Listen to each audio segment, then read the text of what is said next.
Meus alunos de matemática elementar, vou assumir que você já estudou a teoria sobre relações e sobre ordens e vou me concentrar em fazer exercícios.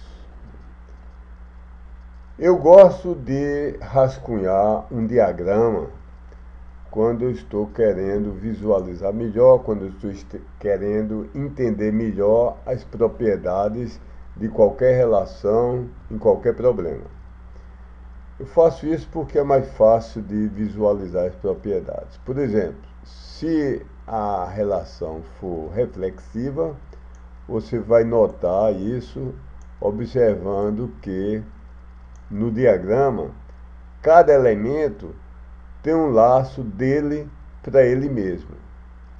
Se a relação for simétrica, então no diagrama, cada vez que você tiver uma seta de um elemento para outro elemento, também tem no sentido contrário. Se a relação é transitiva, então, cada vez que você tem uma seta do elemento x para o y e tem do y para o z, isso implica que necessariamente há também uma seta de x para z.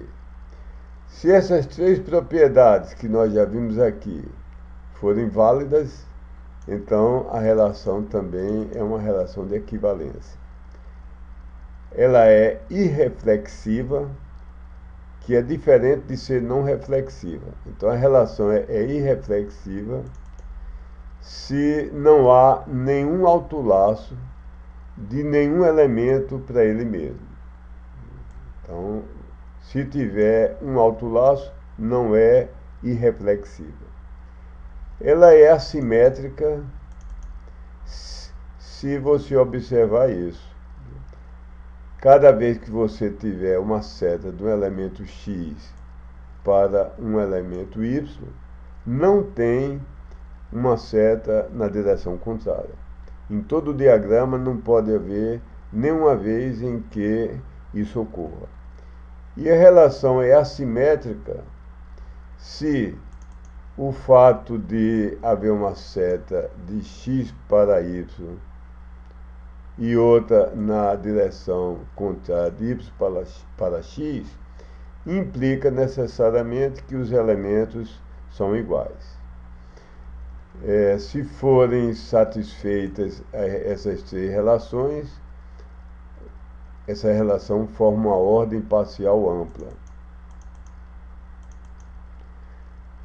Se forem satisfeitas essas três relações, daqui ela forma uma ordem parcial estrita. A ordem parcial ampla, onde todos os elementos são possíveis de ser comparados um com o outro, é chamada de ordem parcial total ou linear. E a ordem parcial estrita, onde todos os elementos são comparáveis, é chamada de ordem parcial estrita total. Vamos fazer agora um exemplo. Considere a relação menor ou igual no conjunto dos naturais. Atenção, a definição convencional dos naturais, que é a mais usada na computação, inclui o elemento zero. Então você sozinho deve ter feito esse diagrama aqui. Esse diagrama mostra que 0 é maior ou igual a 0, 1 é maior ou igual a 1, por isso que tem esses autolaços. 2 é maior ou igual a 2, 3 é maior ou igual a 3. Aliás, menor ou igual. Também 0 é menor ou igual a 1, por isso que tem esta seta. 0 é menor ou igual a 2, tem uma seta de 0 para 2. 0 é menor ou igual a 3, tem uma seta de 0 para 3 e assim por diante.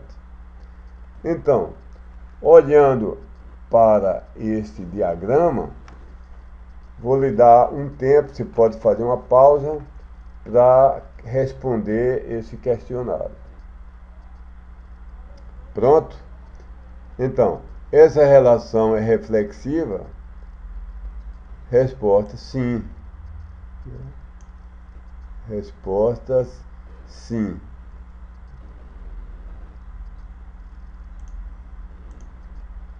Por quê? Porque qualquer que seja o elemento, temos um autolaço para ele. Ó. Vê que tem um autolaço de 0 para 0, de 1 para 1, de 2 para 2, de 3 para 3. Então a justificativa é essa daqui.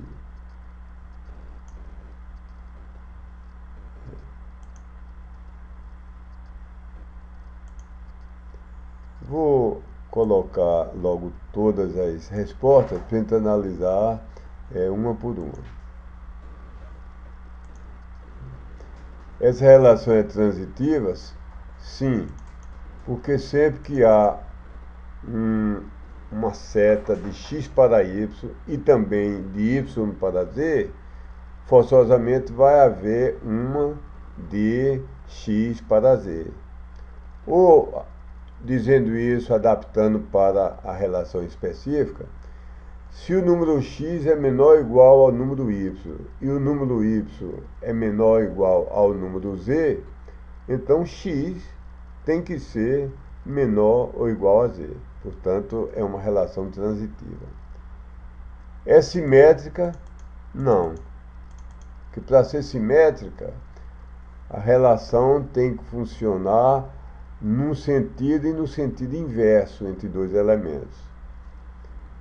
Mas há um caso aqui, pelo menos, que viola isso. 1 é menor ou igual a 2, está indicado por uma seta, de 1 para 2.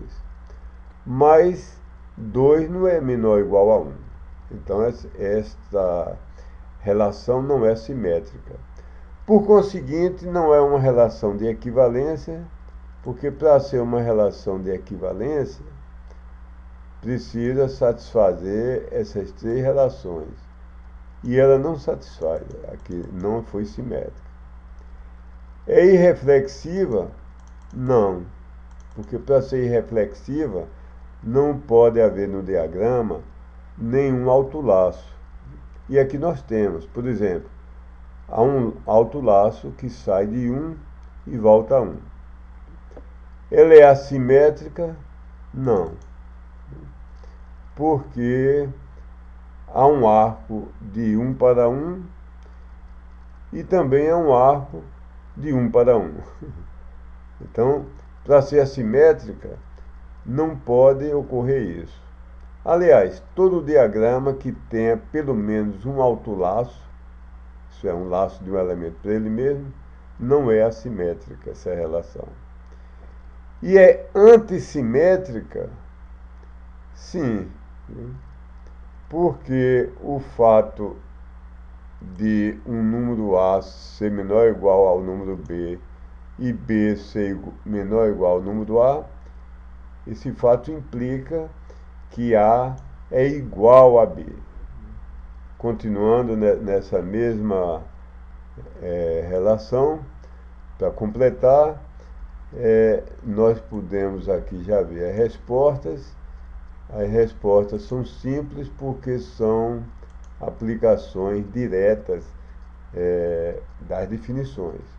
Por exemplo, isso aqui, menor ou igual, é uma ordem parcial, ampla, porque tanto é reflexiva, como é antissimétrica, como é transitiva.